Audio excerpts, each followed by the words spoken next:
जय हिंद फ्रेंड्स। तो हम पढ़ रहे थे धीर सिंह धाबाई की शिक्षा मन ज्ञान की बुक। जैसा कि आप जानते हैं इस वाले सेशन में सिर्फ हम कन्वर्सेशन के थ्रू यानी बातों ही बातों में कुछ कॉन्सेप्ट को क्लियर करते हैं प्लस उनको याद भी करते हैं। तो आज क्या पढ़ने वाले हैं? आज हम पढ़ने वाले पेज नंबर 94। पेज नंबर 94 में नैतिक विकास के बारे में बताया गया। नैतिक विकास में कुछ अवस्थाएं जानेंगे यानी नैतिक विकास की अवस्थाओं के बारे में पढ़ेंगे। बाल्यावस्था, शिशुअवस्था, किशोरावस्था में कैसे कैसे नैतिक विकास होता है, नैतिक विकास की कुछ परिभाषा जानेंगे। नैतिक विकास के कुछ सिद्धांत देखेंगे, सिद्धांत का जिक्र भर करेंगे। पूरा सिद्धांत हम याद नहीं लिखना, जितना पेज नंबर 94 में उतना ही पढ़ने वाला। थोड़ा सा हल्का सा जिक्र संगठन विकास के बारे में भी करेंगे, चूंकि यहाँ गिवन है हम तो इस वजह से थोड़ा सा जिक्र कर लेंगे। अब हम देख लेते हैं नैतिक विकास के बारे में। देखो नैतिक विकास की कुछ परिभाषाएं हो जाती है, तो परिभाषा किसके द्वारा दी जाती है और कौन कौन से अवस्थाएं बताई जाती है और सिद्धांत कौन सा बताया, सिद्धांत तो हल्का सा शुरू करते हैं। देखो नैतिक विकास में कुछ परिभाषाओं में बताया जाता है, कुछ रख बीवी कुछ परिभाषा आ जाती है हमारी, जिसकी हल्का सा डंबिल आ जाता है, देन रोश वगैरह आ जाता है, देन कुछ इस तरीके की परिभाषा आ जाती है। मतलब 4 से 5 परिभाषा आती है इसमें मोटा मोटी। अगर इन परिभाषाओं को याद करने की कोशिश करें तो परिभाषा कुछ इस तरीके की होती है, जैसे कि एक ट्रिक आ जाती है एसडीएम रखिए। एसडीएम को आप कुछ सौंप रही हो, क्या सौंपोगे, है ना, रिश्वत, तो आप कह रहे हो एसडीएम साहब रखिए। तो ये कुछ हमारी ट्रिक है, इससे हमारी सारी परिभाषा है। स से हमारे समूह सेमोल वगैरह आ जाएगा, और डी से हमारे डम्बिल वगैरह आ जाएगा, और एस डी एम से हमारे मेकडूक आ जाएगा, और रखिए, है ना। तो आर से हमारे रोश आ जाएगा, और के से हमारे कुछ कॉल्सनिक आ जाएगा।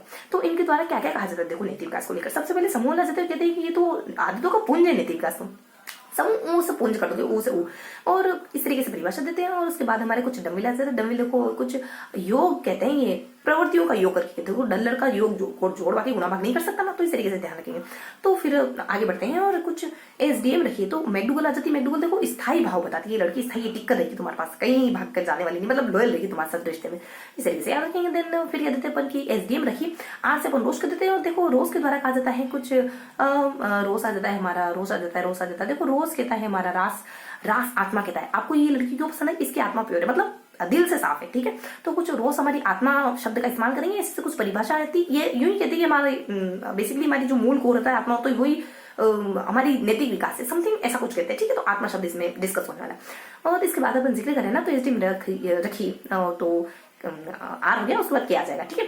तो रखिए, तो के एच, तो यहाँ अपने आर के बाद कुछ अपने के, तो कैसे कॉल्सनिक, देखो कॉल्सनिक कहते हैं नैतिक विकास को लेकर के कि नैतिक विकास बेसिकली कुछ कार्मेलियन करके होता है ना, कार्मेलियन और क्रियाओं की कुछ देखो कार्मेलियन, तो कुछ चलो डेश कहते हैं, इनका अपन डेश रखते हैं, ठीक है।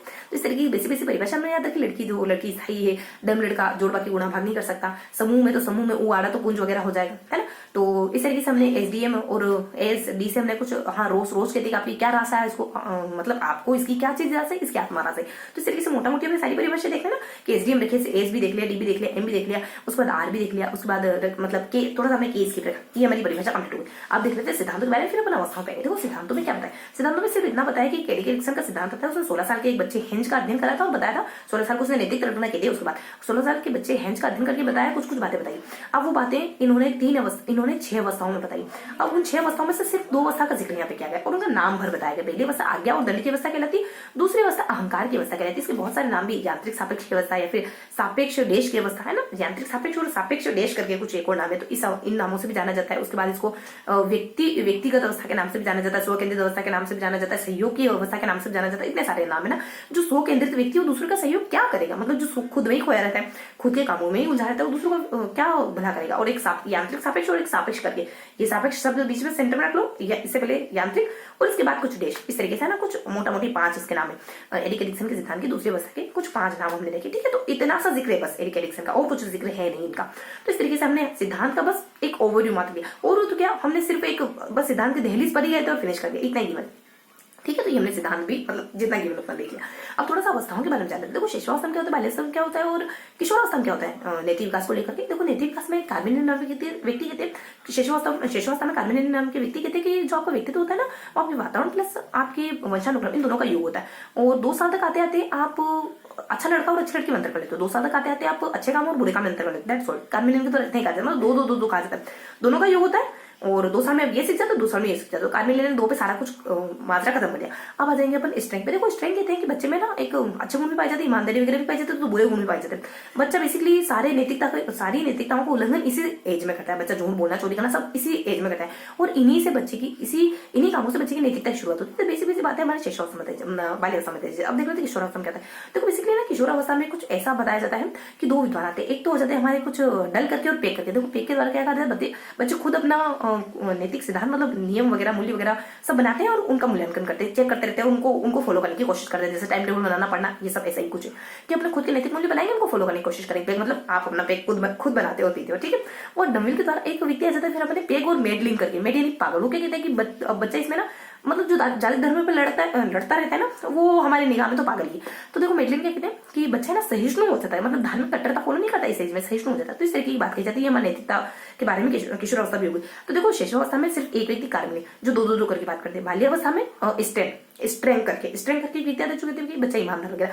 तो हमको बहुत अजीब लगा कि इस ऑफिस के सारे कर्मचारी बहुत ईमानदार है। हमने बहुत रेयर केसेस में ऐसा कोई ऑफिस देखा होगा, इस वजह से हमको बहुत अजीब लगा। मान लो रिपोर्टर के लिए कोई है, तो इस तरह से ध्यान की स्ट्रेंथ लगा क्या, ईमानदारी। तो बाल्यावस्था में स्ट्रेंथ कोटेशन आ जाता है और लास्ट में किशोरावस्था देखते हैं। किशोरावस्था में कुछ दो व्यक्ति आते हैं, एक तो पेग लगाने वाला और पागल व्यक्ति, मेड व्यक्ति आते हैं। तो इस तरीके से एक व्यक्ति और दो व्यक्ति, इन तरीके मतलब इन कोटेशन के थ्रू हम तीनों अवस्थाओं में होने वाले नैतिक विकास को अच्छे से पढ़ लेते हैं। बस हमारा नैतिक विकास फिनिश हो गया। इसके सिद्धांत का भी जिक्र कर लिया जो एरिक एरिक्सन के द्वारा दिया गया था, 16 साल के बच्चे पर किया गया। तो दो अवस्थाएं पढ़ी, खाली नाम देखा और कुछ नहीं देखा, ठीक है। इतना ही देखा किसने दिया और कौन कौन से दो अवस्था, 6 अवस्था से 2 अवस्था। और परिभाषाएं भी हमने जान ली है ना कि डल है, मतलब कि एसडीएम साहब रखिए, इस ट्रिक से हमने परिभाषा भी जान ली। तो हमने परिभाषा जान ली, हमने इसकी सिद्धांत को जान लिया और बीच में जो डिस्कस होने वाली तीनों अवस्था है ना उनके बारे में भी जान लिया कोटेशन के थ्रू। अब देख लेते हैं हम कुछ सर्वगात्मक विकास के बारे में। कहा ना यहाँ सर्वगात्मक विकास का भी डिस्कशन हुआ है, क्योंकि इससे पहले हम सर्वगात्मक विकास पढ़ते थे। बस फिनिश करते हैं ना।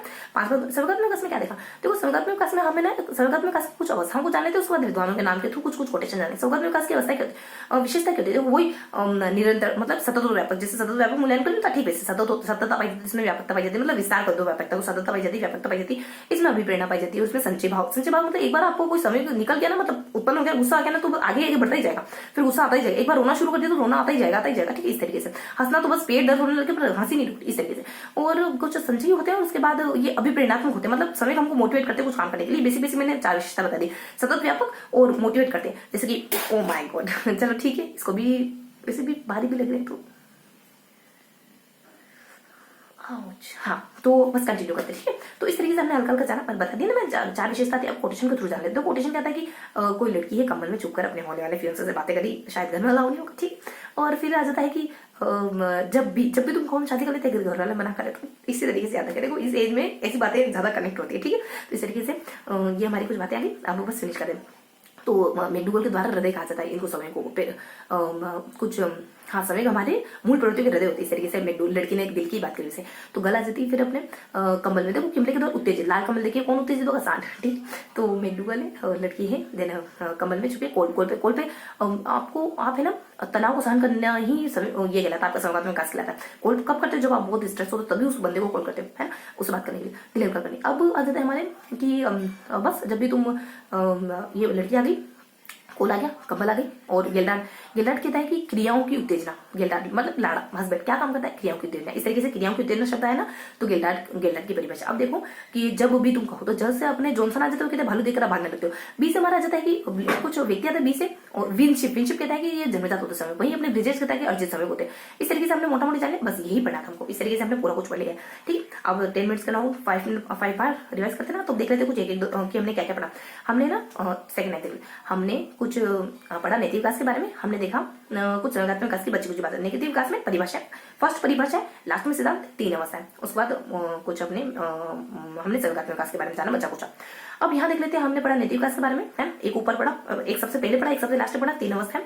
और कुछ हमारे सर्वगात्मक विकास के बारे में बच्ची कुछ जानकारी जो पहले वाले सेशन से रिलेट करती है, ठीक है। और यहाँ हमने देखा कुछ नैतिक विकास के बारे में, जिसमें अपन परिभाषा देख लेते हैं और लास्ट में अपन देख लेते हैं कुछ सिद्धांत, और बीच में कुछ अवस्थाएं वगैरह जान लेते हैं, और वो बच्ची कुछ जानकारी पिछले सेशन की। इस तरीके से हमने बस फिनिश करते हैं। इस तरीके से हमने नैतिक विकास के बारे में पढ़ा, नैतिक विकास के परिभाषा वगैरह जानी, लास्ट में इसके सिद्धांत के बारे में जाना, कुछ बच्चे कुछ मतलब बीच वाली परिभाषाएं जानी, अब बीच वाली अवस्थाएं देखी, शायद तीनों अवस्थाओं में देखा नैतिक विकास कैसे होता है। और फर्स्ट में हमने जाना कुछ जो बच्चा कुछ सेशन, बच्चा कुछ पोर्शन आता था ना सर्वगात्मक विकास के बारे में, वो सब जाना। इसमें क्या देखा हमने बेसिकली ना, उसमें हमने कुछ विशेषताएं देखी समय को की, और कुछ विद्वानों के द्वारा दिए गए कोटेशन को देखा, ठीक है। तो ये था हमारा आज का पूरा सेशन। आई होप आपको चीजें समझ आई होगी, कॉन्सेप्ट क्लियर हुए होंगे। फिर मिलेंगे ऐसे ही किसी अगले सेशन में, तब तक के लिए हंसते रहिए, मुस्कुराते रहिए। जय हिंद।